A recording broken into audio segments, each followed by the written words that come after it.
কাম কৰি কৰি ভাগৰ লাগি গৈছে। গোটেই ঘৰটো চাফা কৰিলোঁ, অকল ল'ৰাটোৰ ৰুমটোহে চাফা হৈ আছে। বাকীটো ইমান লেতেৰা।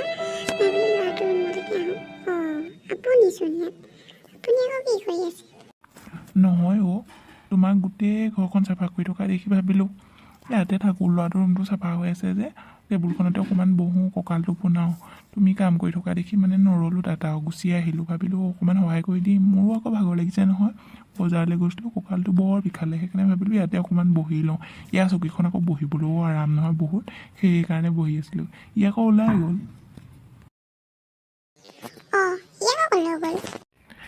পটকৈ লগৰ এটাই মাতিছে বুলি ক'লে ওলাই গুচি গ'ল। জানো ক'লৈ গ'লগৈ। মই বোলো মাৰক কৈ থৈ যা।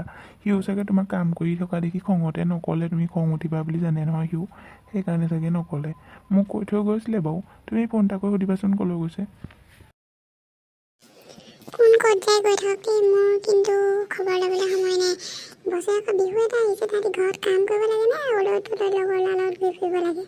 মোৰ হ'লে এইবিলাক বিচাৰ কৰি থাকিবলৈ সময় নাই দেই। আপুনি যি কয় কৰি থাকক। অলগদ্ধ দুটা, এই দুটাক কৈও লাভ নাই। বাপেক পুতেক দুটা একেই। ৰাতিপুৱা মোৰ পৰা মুখৰ পৰা গালি শুনিবলৈ বিচাৰি নুফুৰিবচোন।